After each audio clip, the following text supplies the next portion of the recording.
I see people are joining. Good evening, everybody. Sorry, we started a bit late. Apologies for that. We had some technical glitches, but we are good to go now. It's been a while since I've been here, but good evening to all of you. My name is Palelwe Palaitile. I'm the digital manager at RISE Mzansi. And as we said tonight, the national leader, who is also SCOPA's chairperson in Parliament, will be spending tonight with you and just chatting with you through what SCOPA does, how it does its work, and what our role as Rise Mzansi is in SCOPA and in Parliament. So because we're a bit late, we're just going to get right into it. Mr. Zivi, good evening. If you can just start by just outlining for us, because many people hear SCOPA, what is it about? What is the function of the committee? I think let's begin there.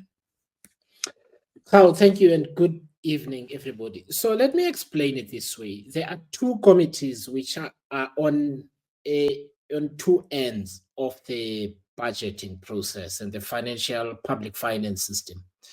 The one is the Standing Committee on Appropriations. So the Standing Committee on Appropriations is chaired by BOSA leader, Musi Maimane. And what it does is it works through all the budget vote applications by government departments, by entities, the annual performance plans, and so on. So that committee works very closely with the Minister of Finance and the Treasury to put bills through Parliament, money bills, budget votes, and so on. So for instance, the tax doesn't all arrive at the same time and it gets distributed once. So there'll be different bills. There'll be the main budget, division of revenue bill, money bills, etc., and special appropriations for special things. That's one committee. It's at the beginning of the process. Then that money gets transmitted to government departments and other entities, and it starts getting used. The Standing Committee on Appropriations doesn't get involved generally in how that money is being spent on an ongoing basis. There are portfolio committees that look after the annual performance plans and the general programming of each department and related entities. Then there is a Standing Committee on Public Accounts. We come in at the other end. It is effectively the audit committee of the entire public finance system. That means every entity that receives money from government falls under the jurisdiction of SCOPA. But we generally come in at the end. So the Auditor General will audit these entities, table a report before the Portfolio Committee on SCOPA, and then we decide what action to take. We may do nothing if everything is hunky-dory, or we may call the entity in or the minister, etc., etc. So SCOPA is the is the audit committee. The main client of the Auditor General is the Standing Committee on Public Accounts. So we are concerned with looking back, what has been done or what has just been done, but we never look forward. So we do, but by way of making recommendations for the budgeting process to the Standing Committee on Appropriations and so on. So I hope I've explained it. You have, and I just want to invite everyone. This is a conversation, so you're more than welcome to ask any questions. There's nothing like a stupid question.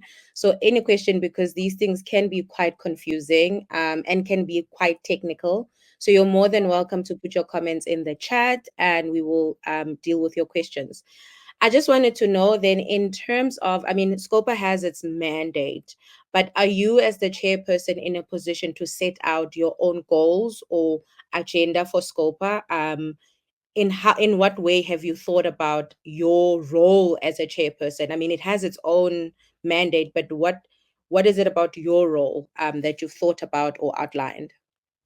So let me just maybe explain the composition of SCOPA. Like all parliamentary committees, it has 11 members, right?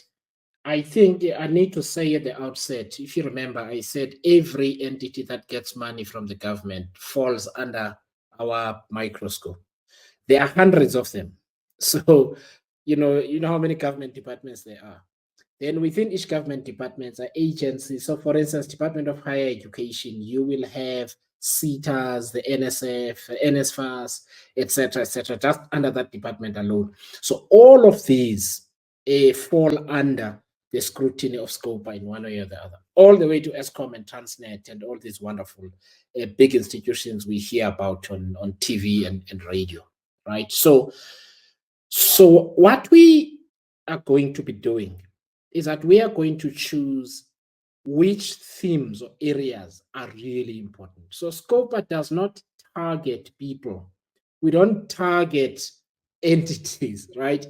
We do two things. One, we choose which areas are important in terms of human rights and service delivery, and which areas are important for the economy and creating employment, which is why the higher education space is important, because the CETAs are there, people need to be skilled and so on, that sort of thing, right?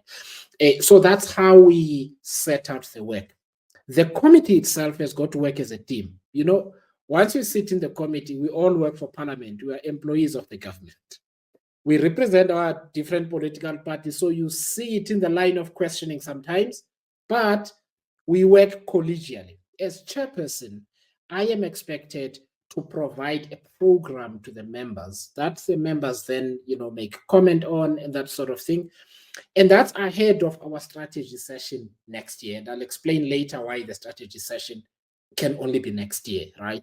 But generally, I set the program. The members get to make inputs all the time, by the way. The political parties, they say, hey, Chair, how about this, how about that? But we've got a program now all the way until December that the members have got, so we know what we're doing. And when you were talking about the composition, you said 11 members. Are all political parties that are in Parliament represented in SCOPA, or just some, and why? No, they're not all. So the composition of all portfolio committees is the same. The ANC has 4, MK 2, DA 2. That takes us to 8, right? The EFF 1. And then the rest of the political parties 2. So all the other political parties from the IFP on down, for the purposes of deploying people to Parliament, they're regarded as one political party, and they deploy 2 members, right? Each of these clusters can have an alternate. So the ANC can have an alternate, EFF an alternate, MK an alternate, and the rest of the political parties have an alternate. So all other political parties are represented in SCOPA by 2 members. One is Songezo Zibi, yours truly. The other is Honorable Nondenja, the treasurer of the UDM, for instance. So you are the 2 permanent members, and then there are alternate members. So Alan Beasley from Action SA is an alternate. Kwenzokuhle Madlala is an alternate for MK. Blose from the EFF is an alternate, etc., etc. So I'm not going to go through all of them, but that's how it works. I keep losing you and getting you back, but I think you're back now. I am, yeah. So I hope you didn't lose me too much. No. And I mean, as you spoke about a program, are you at liberty to share for us what the program is for this year that has been outlined? Yeah, no, in fact, we are going to publish it next week when we return to Parliament, so everybody will be able to see it, right? But basically, we are going into the annual financial statements and annual reports season. So annual reports are being tabled. So what we're going to do is we're going to divide the committee into 2 streams to look after different entities and government departments, because there are just too many. Short version is, between now and the end of the year, we are taking presentations from the Auditor General in the main, from the SIU, but also the tabling of annual reports by various entities in the main, right? Because we're in that season all the way into early next year. But some of the highlights in terms of what's coming up. We are going to take a presentation, a detailed presentation from the Auditor General on the Department of Defense, for instance, right? Department of Defense and the Department of Military Veterans, which fall under Minister Angie Motshekga.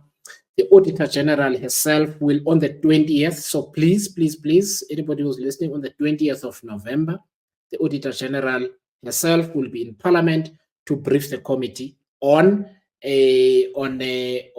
audit outcomes of all the entities. So it's a big presentation. She'll do it to cabinet in the morning, and then as soon as she leaves cabinet, she comes to the committee. She briefs us. So if you want to see what the audit outcomes are, that's where you go. We're also focusing on municipalities. So we're going to take presentations on the city of Joburg.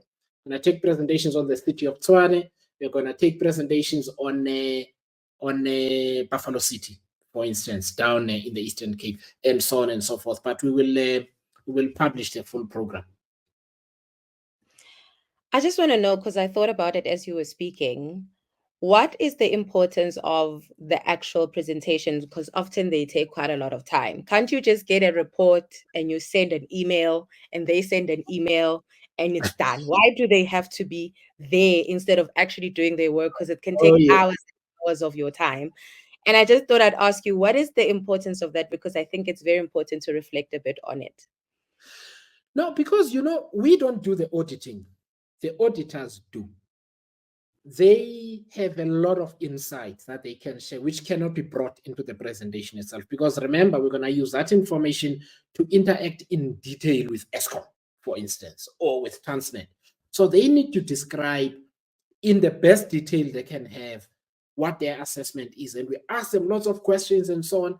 Then we can do the work of oversight of, talking to Eskom, because it enables the committee through my office to write a letter to Eskom or to Transnet or whoever and say, we're inviting you to Parliament to tell us about the following. Now, from the Auditor General's report, we now specify what we want to know. It's not everything.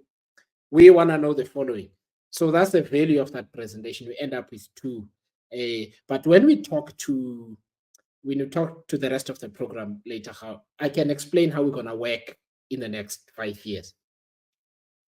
That makes sense. I'm just going to reflect on a few questions that have been asked because I think it's a good time. Press on Twitter is asking you, how is accountability on finances going to be straightened in these public entities? Okay, so I think let me get into the next phase, right? So I think most of us members of the public, right? Okay, I'm now a government employee, but most of us members of the public, we think, this is what I thought, that when there is like a scandal somewhere, then we get involved, right? SCOPA gets involved, asks lots of questions and so on. Before I started getting more involved in politics, I never used to understand how these committees work. So remember, I said at the beginning, we work like an audit committee. So what I've said to the various ministers and entities we are going to work, and that's to answer the question, Press, is that we are going to interact multiple times per year over the next 5 years, right? We are on a quarterly basis going to send a template that must be populated with information, right? Then we are going to invite them to come and present, and we are going to go and conduct oversight. So I'm hoping then, Press, that you can see that over a period of a year, generally with the entities that we believe are priority, we're going to interact with them at least 4 times. We have a common objective, and this is very important. I tell ministers and all of these other guys, and I was telling, Putimana Mela, that don't be afraid of me. I don't bite. Okay, I want to help you. In other words, you want to get to a clean audit, we are going to keep you honest to what you need to do until you get to a clean audit, right? That means we ask tough questions, and you can send those to us, answers in writing. We can interact and so on.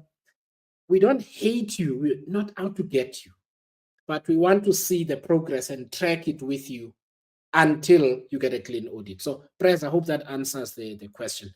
Of course, when we need to send in the SIU, because we work very closely with them, we will send in the SIU when we notice that there's something, there's some meanders there around the money. Then we send in the SIU. That makes sense. I want to take you back to Putimana Mela, and I'm glad you mentioned him. there was an issue which you can expand on where they didn't appear before the committee. What do you do in such situations that you invite departments to come through or entities to come through and they don't? They Many don't people come. were asking, what powers do you actually have at SCOPA?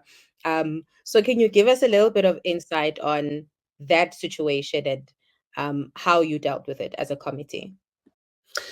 So we've had only one member of the executive failing to appear before the committee, and that was the Deputy Minister of Higher Education, Phuti Manomel, right? But I sent a tough worded letter. So it's always to the minister, right? Because the minister is an accountable person. So I didn't write to him, I wrote to the minister. And I also spoke to the deputy president later on, because he's the leader of government business in parliament. But I wrote to the minister, and the minister said, I apologize. I will come myself as the minister to parliament. And indeed, she came. So in that case, you leave it, right? So we haven't had a case where there's somebody who is just delinquent and they refuse to come. I am sure it's going to happen soon. In which case, the deputy president will have to deal with it because he's a leader of government business. That makes sense as well. Now you were talking about I want So if it doesn't get dealt with, we summons them, just like you get summons to court. And if they don't come, it's a criminal offense. They can get charged. Now, I don't want to use that as a first instrument because it's unnecessary at this stage, right? But if you've got a chronic offender, then you use the summons. No, that makes sense. Because it is a parliamentary committee. And then you spoke about the SIU, and I don't want to leave that hanging. I want you to just tell us. You said, I know you're saying meanders, but in what circumstances is a situation? Obviously, the SIU comes in to investigate crime. So can you just make examples for us of what kind of financial crimes can be sent by SCOPA to the SIU? So, for instance, where a budget, so let me give an example. So, the Special Investigating Unit is very busy in various entities, municipalities, and so on. For example, in the city of eThekwini, there were some, so you get budget, like 80% of budget spent, but 30% of target is met, kind of thing, right? You ask naturally, so where did the money go then? Right? If the people can tell you where the money is gone, and the Auditor General also is like, these people are getting a sort of an adverse audit finding, they can't account for the money and so on. The most important thing is to make sure that you track the money and you recover it, which is what the SIU does. And that's why we then send in the SIU. There is a memorandum of understanding between the SIU and the committee. So we don't always send everything to the Auditor General. It can be SIU, sometimes Public Protector. That makes sense. Baby has a lot of questions, but the ones at the top, I'll come back to them. They relate to community engagement and so on. I still want to stick to the committee's mandate and roles, what it can and it can't do. She asks, it's a very long question, so I'll try to put it up here, but there we go.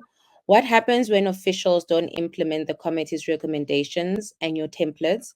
What consequences will they face, and how will you ensure follow through? Or do you pass your report to Parliament and then nibone nonke ba kutiwani? I tried. I think you answered some of it, but yeah.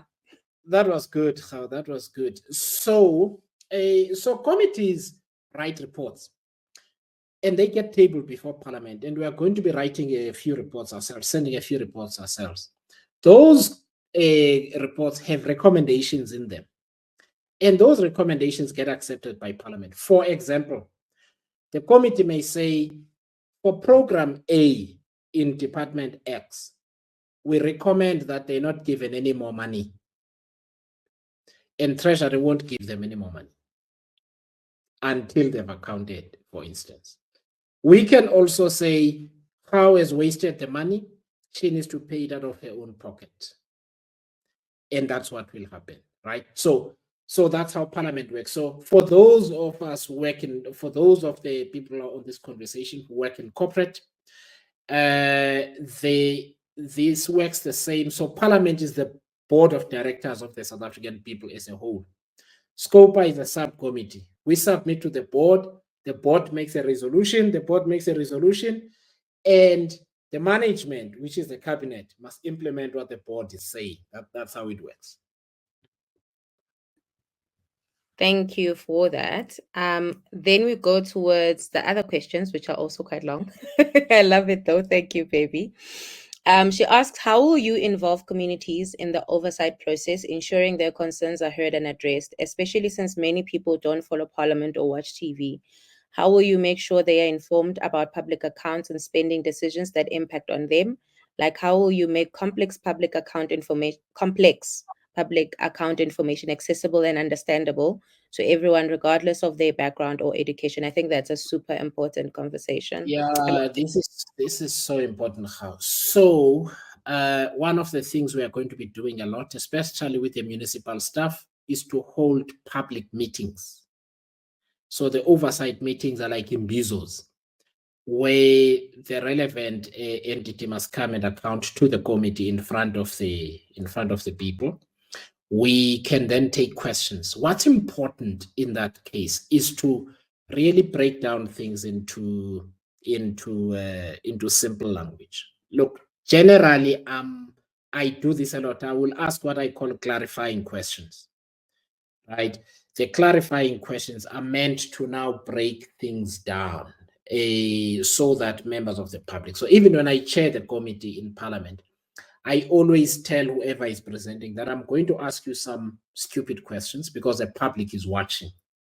So they need to follow and understand what we're doing. So please, answer them for me. And I ask those questions so that the public can go, okay, it's a lot simpler now. I understand it. So it's about the consciousness of doing it. The second thing I do is also to work with the Auditor General or whoever is presenting ahead of time to say, You're okay, gonna show have me. to. We had lost you. I Okay. think we lost you when you said so that it's simpler. Can you pick it up from there? Yeah. So what I also do is to look at the presentation before it gets made, and I give the people feedback to say this is too complex, it's too busy. Can we just simplify? Say exactly what it is you are saying. And there's a formula I normally use. I say, tell us what you're going to tell us, then you must tell us, and then you must tell us what you've just told us. And then I also say, get straight to leave the presentation, tell us the story. What did you find when you got there? And I find that when the people are not looking at the presentation, they're just telling the story, it's more powerful. So when we do public engagements, we're going to use that style as well. Itumeleng says they are not losing Songezo on their side. So I guess it's my internet. But also, if I'm losing him, I can't keep Yeah, up then with you what can he's saying. So apologies for that. I am on Wi-Fi. So you've mentioned a lot of things. One of the questions I wanted to also ask you based on this question was, what can the public, what can the normal me, who's just a South African, do for SCOPA? Apart from attending the public meetings, what role can people play to enhance the work? Because it is a lot of work and it is for our best interest. But what can people who are watching you, looking at the work they do, how can they support you better and be better involved? So how the best way, I would say, it's not just about SCOPA, it's Parliament in general. So, for example, there is a committee on higher education. They are concerned specifically with the policy and performance issues of the Department of Higher Education on an ongoing basis. The details of the members are usually, they're all on the website, including email and so on. I get lots of emails, right? So I think what is important is for people to get used to the habit of writing to Parliament, to various MPs. Once it's in Parliament, once you're in Parliament, please don't mind which party that MP. If there's an MP that is from closer than to where you are, two things you can do. Write to that MP and say, on your constituency days, please come to my area. I will have X number of people. We've got a few issues to raise with you. As a member of parliament, we're not targeting your party. We just want to talk to you because you are closer to my area. Like I know you are from Diplo, right? As an example, you can do that, right? What you can also do is you can say to a member of a political party that you also know, do the same thing. But writing is usually important because what we do, at least what I do, is I forward that information to the public protector, to the other portfolio committee chairpersons.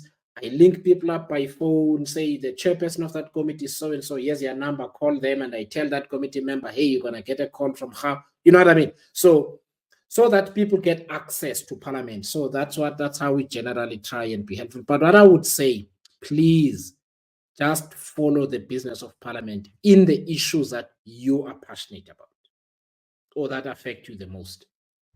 I love what you said around like if there's an MP, because it speaks to what you and Rise was reiterating during the campaign, that people need to know who their public representatives are so that they can get access to them, so that they can have them account to them. Very important. And then Baby has another question. Can you provide timelines for implementing SCOPA's recommendations in municipalities and how progress will be communicated to residents? So you know how baby, so baby's nickname is always she's very naughty, by the way, because now I'm saying baby, it's gonna look like I'm saying it to you. But anyway, so I even forgot the question. But no, I remember it. So this is very important, right? Because the municipal financial year begins in July. I don't know if it begins on the 1st of July or I think it begins on the 1st of July. That means when we get audit outcomes, it's always the year before, not the year just ended. So for instance, the audit outcomes will be presented to us for the years 2022, 2023. Because the audit for 2023, 2024 is being conducted right now. Because the year ended in July, right? That's a disadvantage for the public, I must say, because it means for SCOPA at least, you kind of looking at information that is a year old. The only time we get involved, baby, in a way that is quick, is when there is an immediate issue, and we decide to go and do live, what we call a live audit kind of thing, with the Auditor General. Then we can intervene. That is quick. Otherwise, unfortunately, we work with information that's more than a year old, I have to say, in the case of municipalities. It reminds me of what you tweeted this week about SCOPA doing annual sort of what is it called, oversights, and someone was saying there's too much going on. Why don't you do it sooner? I think this speaks to that, or is there more? No, there is more. So you remember when I was explaining that, I think the person misunderstood me. I was actually saying we don't want to see entities once a year. We want to interact with them at least 4 times a year, right? So that's important. But I do want to say to people, I think we must understand the committee has 11 members. It has 2 researchers. We have to look after hundreds of entities. It genuinely is hundreds, right? We can't do all of them. It's not possible. It's not humanly possible in a year. So we are going to choose themes that are really important. And I'll give some examples how, because I think this is useful. The electricity energy space is important. That's where ESCOM is. Transport and logistics is very important. Who's there? Transnet is important. Sanral is important.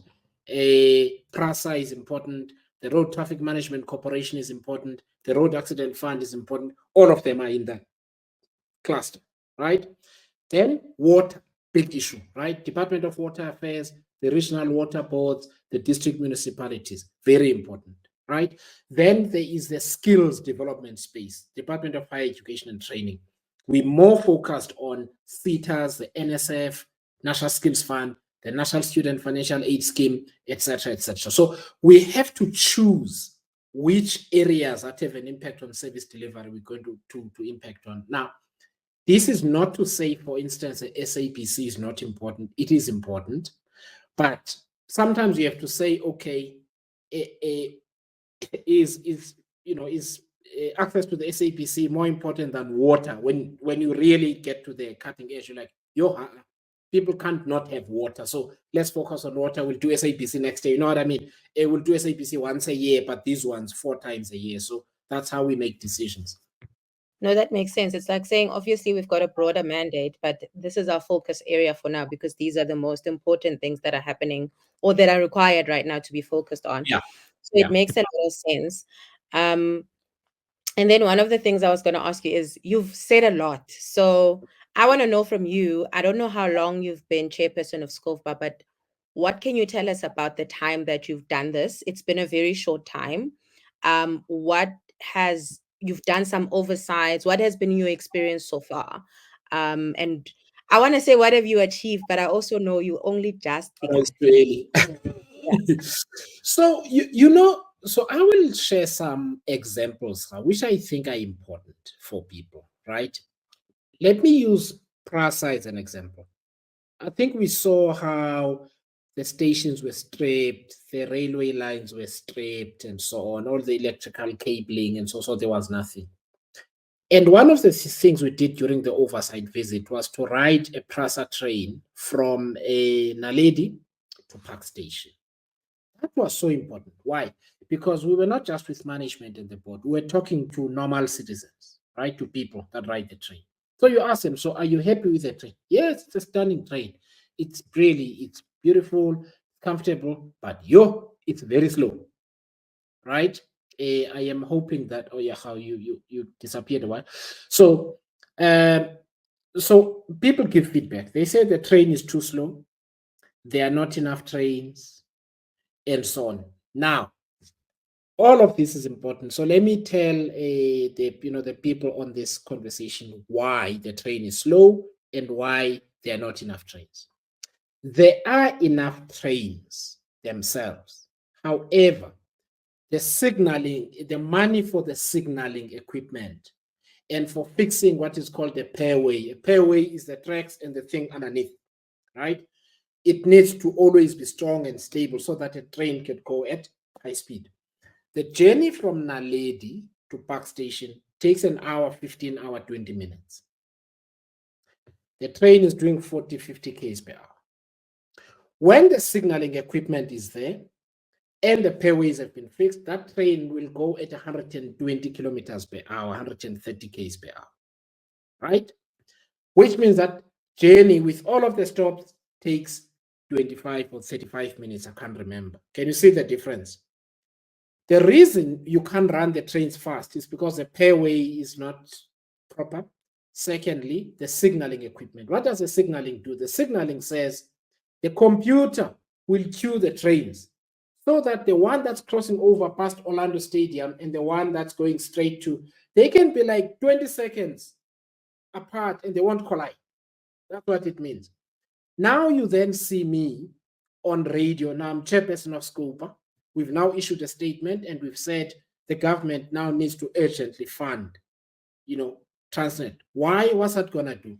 The trains that are being produced by Gibela in the East Rand, you're going to have more of them running. And when you do that, the journey is shorter, and at peak time, you have more people that use the train. Here's the price difference, and I know I'm speaking long. With a train, the return fee is 14.50 Rand. With a taxi, 60 bucks. Which is why people complain about cost of living. So that's the value of oversight and engaging with management and the board, and then writing a report for Parliament, having it adopted, gets to the minister. And as people will have seen, Minister Barbara Creecy then came to the committee and we asked the questions, you see. So that's how the system works.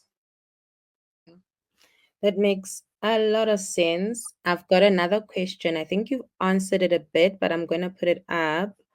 Lekgotla asks, how does SCOPA interact with other parliamentary committees and government bodies to implement recommendations? And what role does it play in shaping reforms for public sector enterprises? I think maybe he just came in. So if we can look at that, because there's been a few people coming through. Yeah. No, thank you. So we do some joint oversights, for instance. So when I was at ESCOM, when SCOPA was at ESCOM, the Standing Committee on Appropriations was also there. Musi and I co-chaired the session with management the whole day, so we worked together. And when we write a report, it's likely to be a joint report from the two, right? So which means it's got the force of two committees. When we were dealing with medical legal claims, you had the Standing Committee, the Portfolio Committee on Health, you had SCOPA, you had the Standing Committee on Appropriations together. Honorable Shlomo, myself, and Honorable Maimane co-chaired the session. So we work together like that. Sometimes we will issue an invitation to another committee to come and sit in our hearing so they can also ask questions and that sort of thing. That's how we work together. Sometimes we will direct people to the right committee and say, look, thank you for getting in touch with us. We've let the chairperson on the other side know about this issue, and this is their details and so on. Thank you for that. We are going to close soon, but I don't want to leave this part around whistleblowers out because I think it's important. Please. Yeah. So obviously, whistleblowers, we've seen what has happened in our country, tragically even. We've seen people even having to leave the country for reporting corruption. What is SCOPA doing around protecting whistleblowers, but also generally, what do you think Parliament should be doing to protect whistleblowers, but also enhance the channels in which whistleblowers can report the crimes? I think I'm asking you two questions at the same time.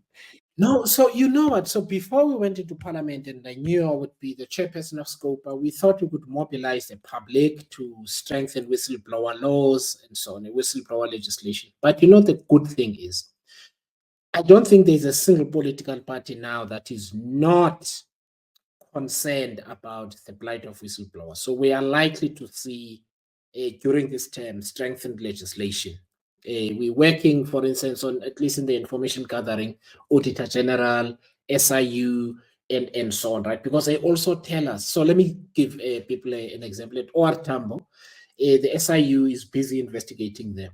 And at OR Tambo District Municipality, which is based in Mthatha, where I come from, the tender box is usually is supposed to be outside the building, right?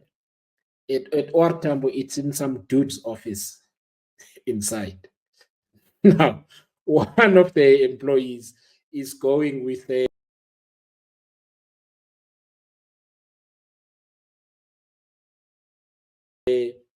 SIU to show them where it is. But it turns out the culprit is actually there, he's standing like this at the door. And now this poor gentleman says, I'm not sure which office it's in here. Yeah, but it's down here in this passage. Right? Because the person is afraid they're going to get shot. What are some of the things that should be done? One, whistleblowers get victimized through unlawful disciplinary action, so they can spend money on lawyers and that kind of thing. So it needs to prevent that kind of thing, firstly.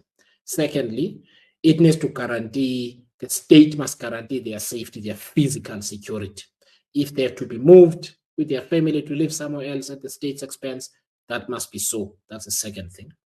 The third is there must be things like, if someone has made a protected disclosure and it qualifies as such, they can't be fired from that institution to victimize them. In other words, the witch hunting, to look for something and so on. Fourth, if that person, is victimization of a person and it turns out that this person was right, the people that were victimizing that person must pay the cost of the whole thing from their pockets, and they must take their pension and that sort of thing. So you see, and then of course the last one is speedy police investigations and that sort of thing.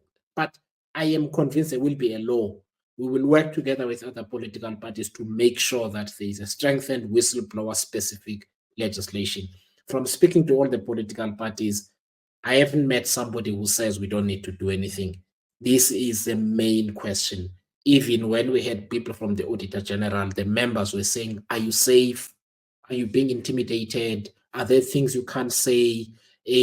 Tell us, we will, and this was from all the political parties. So I think the will is there. Yeah, thank you for that. And just to also clear things, people might be wondering if people have, any evidence of corruption and want a whistleblow, is SCOPA the right place to do so, or would you advise somewhere else, So this especially is in government? yes, you know what? This is what's possible. So what we've done is that sometimes people say, I don't trust anyone, right? We can take that information and we share it with both the Auditor General and the Special Investigating Unit. Now, we've circumvented that in that kind of a thing, the management who might otherwise know. And then we create that's a mechanism that makes sure the questions get asked without the person being exposed, if you know what I mean, right? Then the person doesn't get exposed. The one thing I wish to say is that sometimes people get impatient because I think they can see things are going wrong.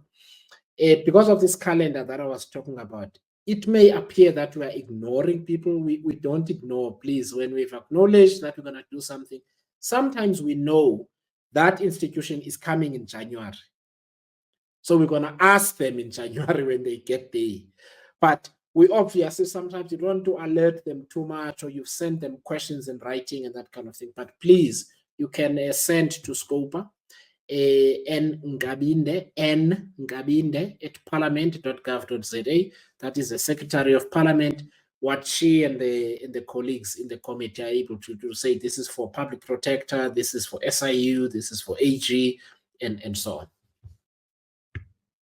I think that's very And helpful. also for the Hawks, we also, work through the law enforcement as well. But obviously, we look at the sensitivity and we will just, provide the core information and then emphasize that the person doesn't want to be, to be compromised. They might get into trouble. No, that makes sense.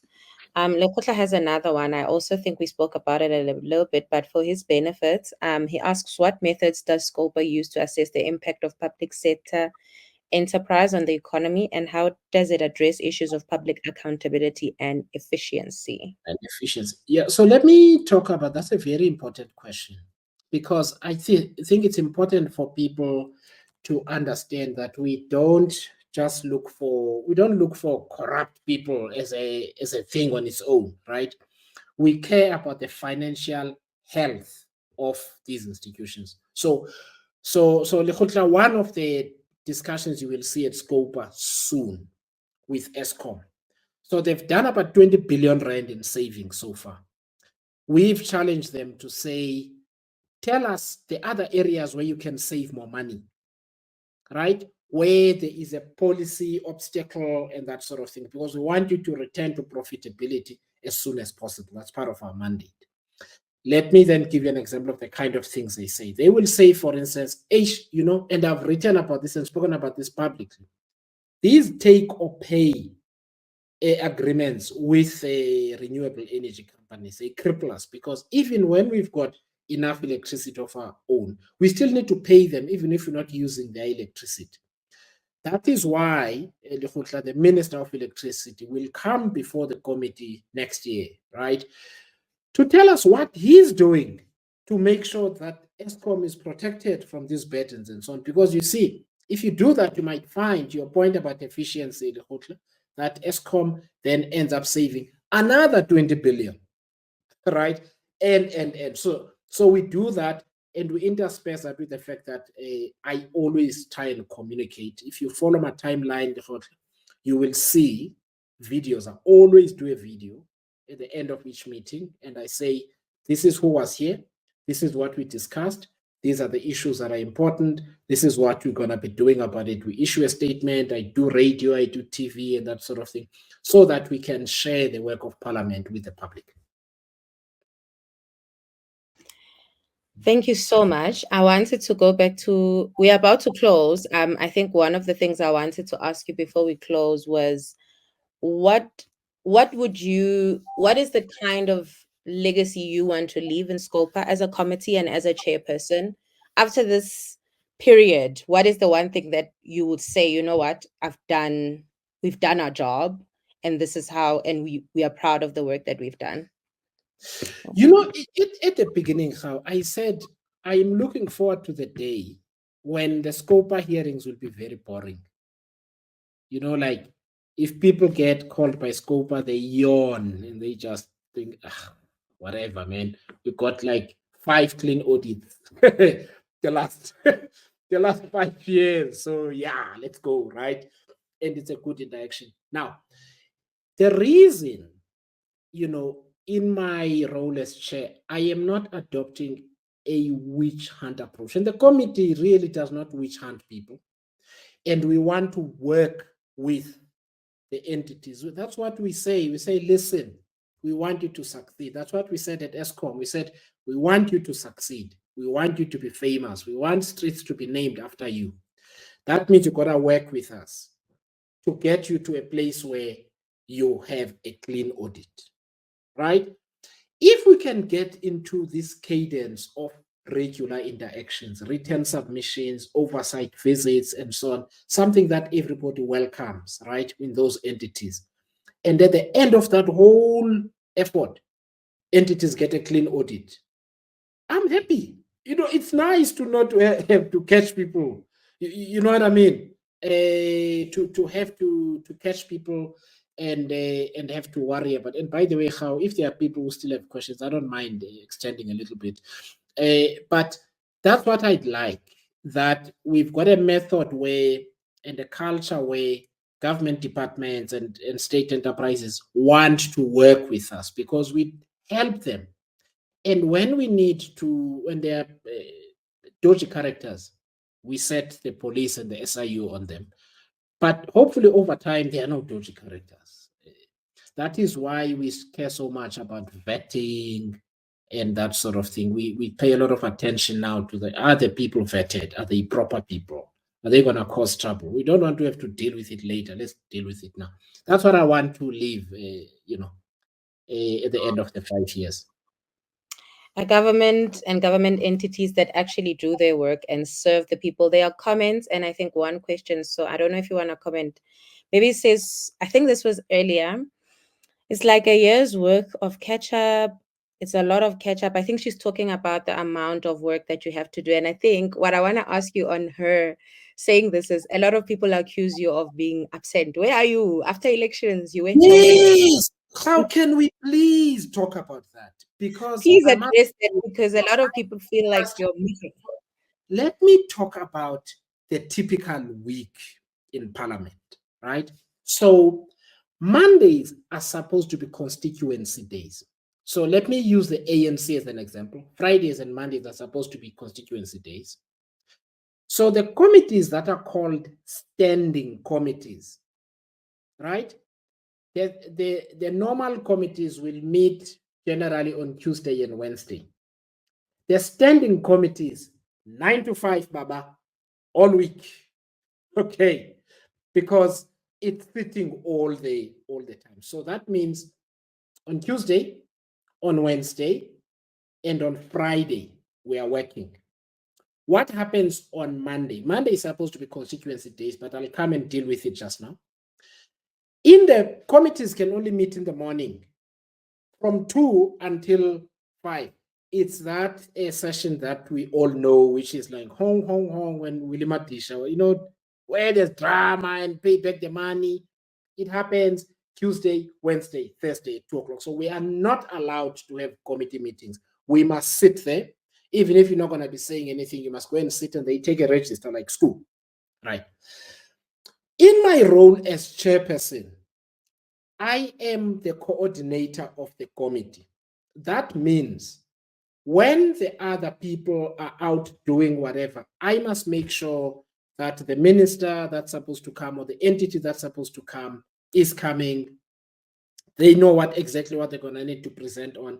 I am talking to ministers, to DGs, to the Auditor General's office, to the SIU, and that sort of thing, coordinating. I mean, we've got support staff, but there are times, for instance, where in the evening, typically from like 6 o'clock until 8 or 9 o'clock, I'm working with the Auditor General's people on the presentation they're going to be doing in 2 days' time, because there's no time to do it during the day, right?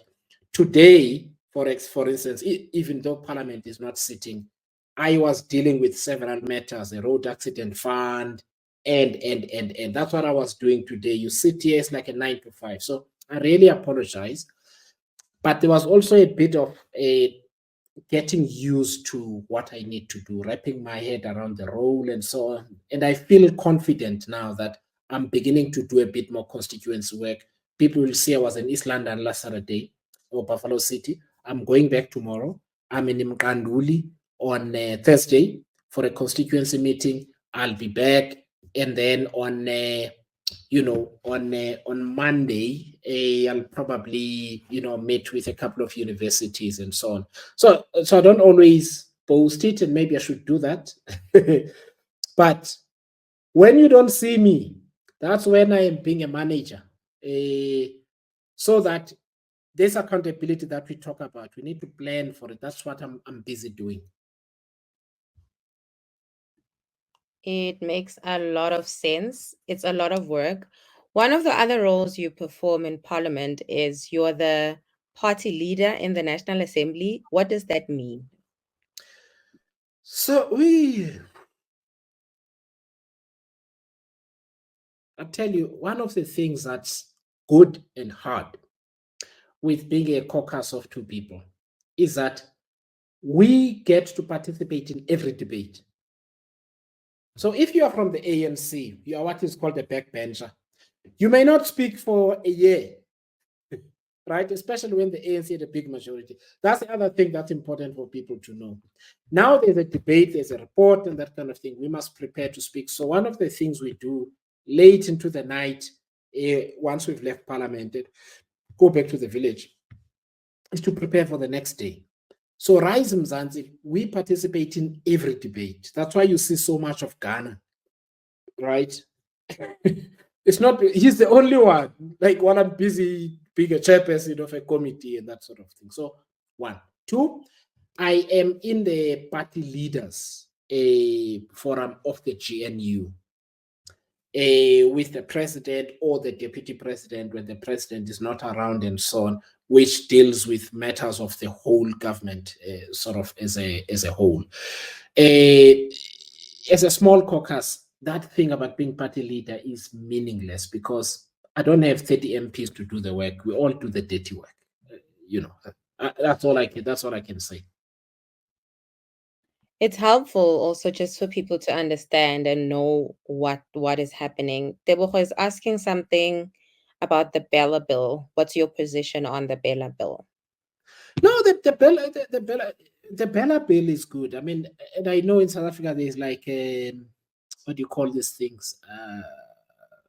Acronyms and buzzwords, and there's a problem with the Bella bill. But anyway, so this is no longer a bill, by the way. It's an act. The president has signed it, the BLA Act. What it does, let me simplify. Let me just say what the issue in dispute is between the DA and some of the other political parties and the president or the ANC is this. Right now, school governing bodies have unfettered, a sort of relatively unfettered influence over the schools. Sometimes people will complain that we've been discriminated against because my child, they insisting on the children speaking Afrikaans, and those disputes that we've seen on TV that become like a thing. So the parliament decided no. There has to be a point where the Department of Education can also get involved to make sure that what school governing bodies do is in line with the Constitution, it's fair, and so on, right? That's a dispute, Debo. We don't think there's anything wrong with the Bella Bill. All laws need to be applied in good faith. If the Bella Act is applied in good faith, there's no problem.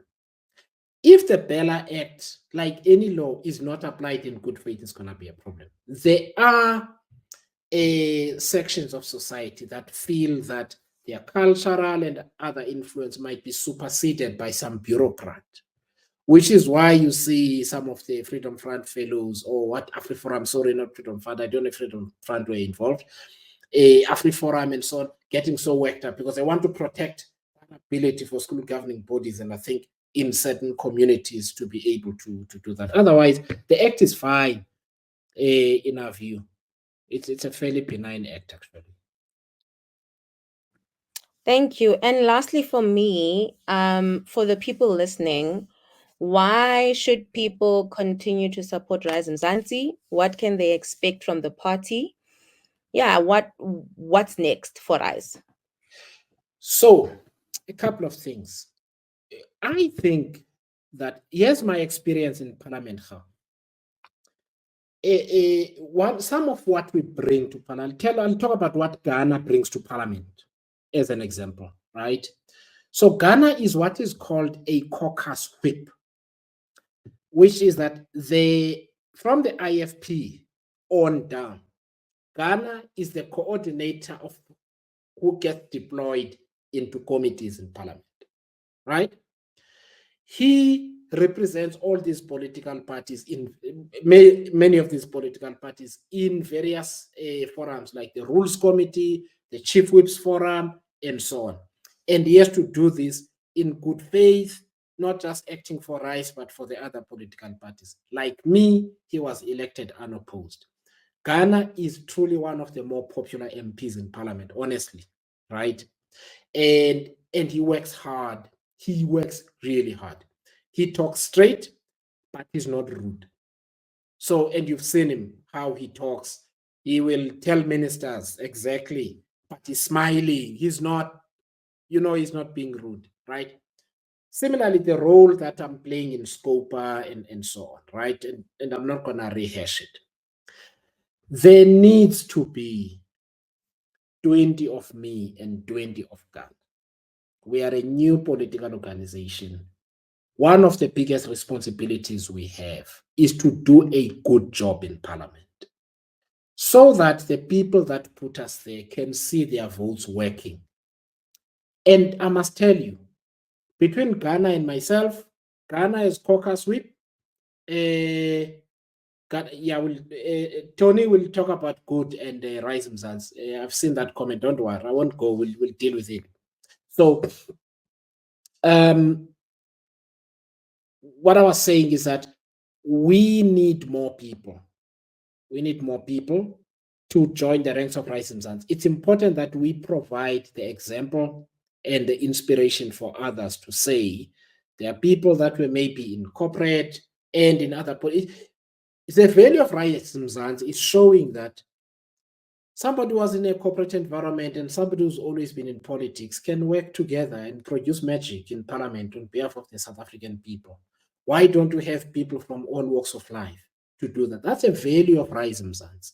And I really wish we could have got more votes, but it is what we have right now. And what is important is that we don't lose faith. In 2029, let us have 10 more Ghanas who are women and, and so on, right? So that we can have the spirit.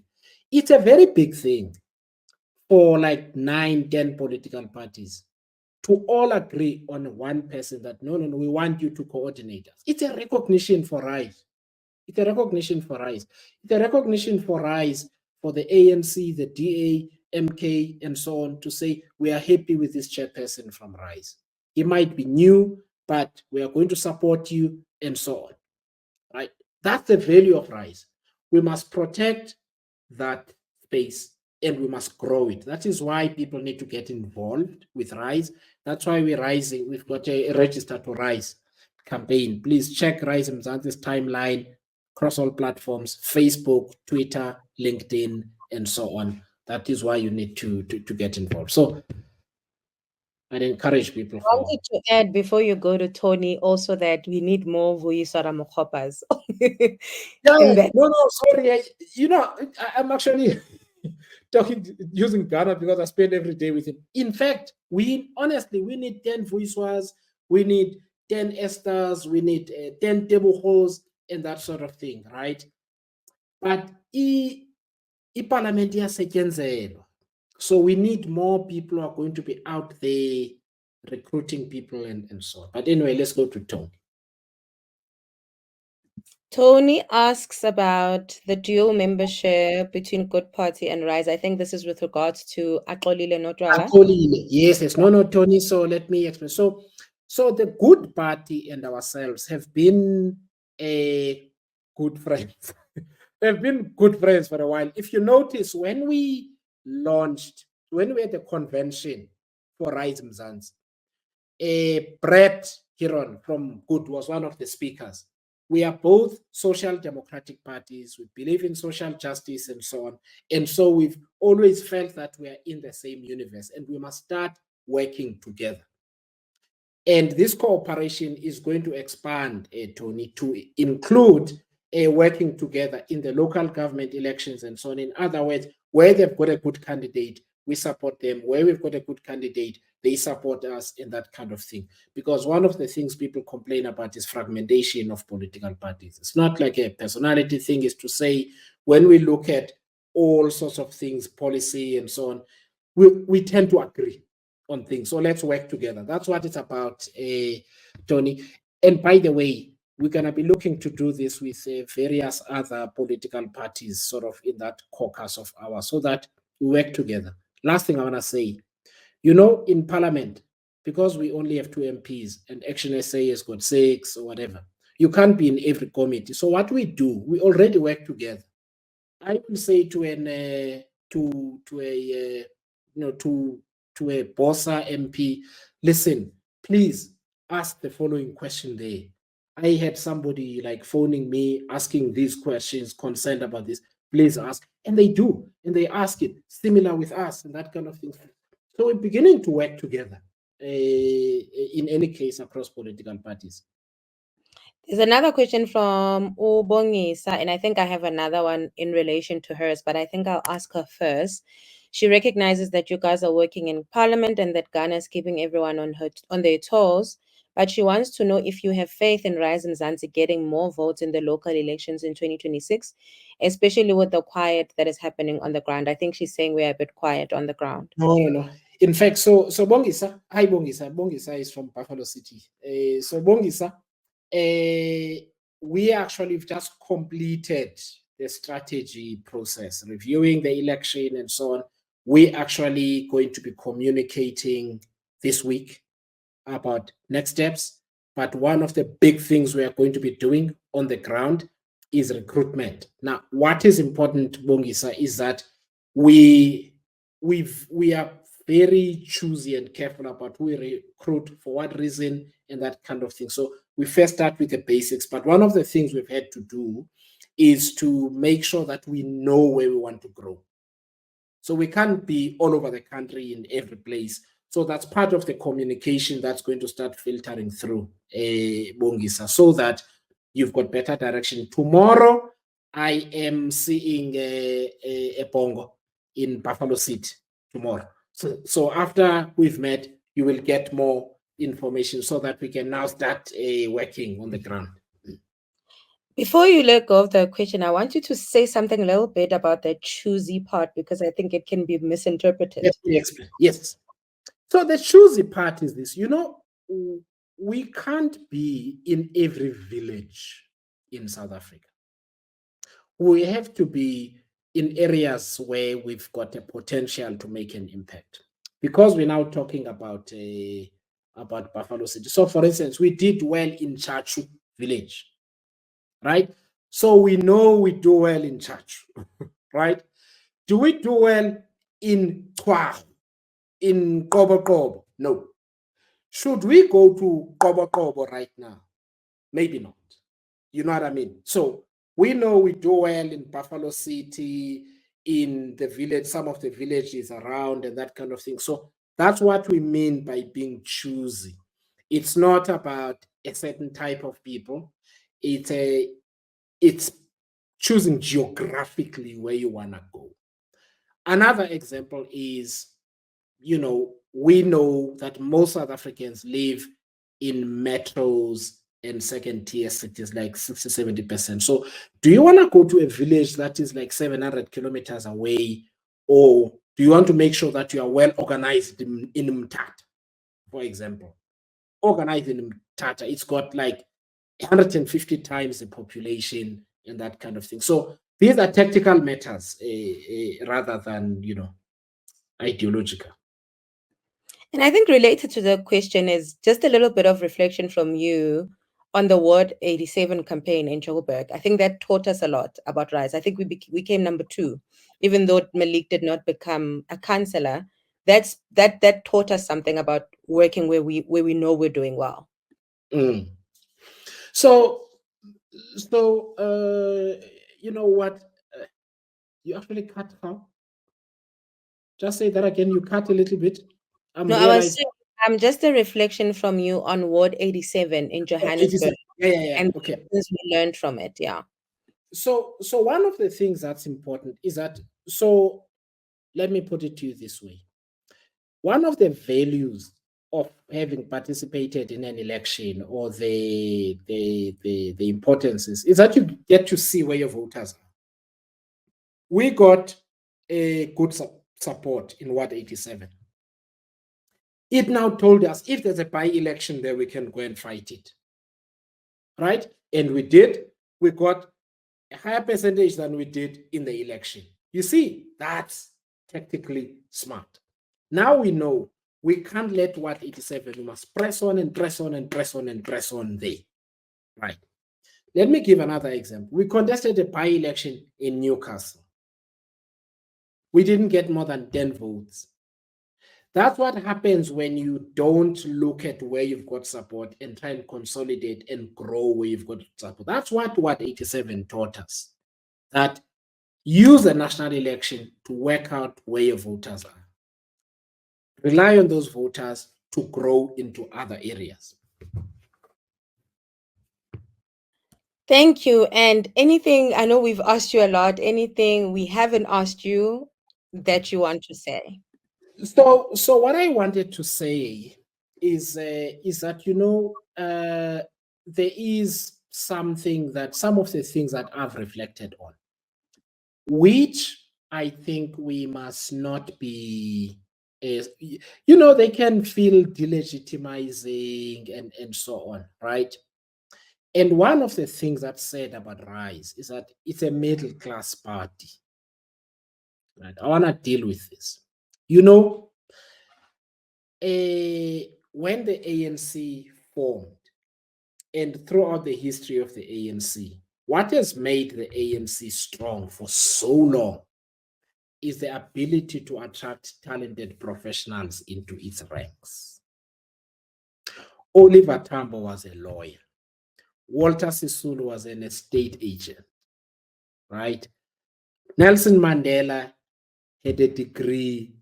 He had been to vet law school.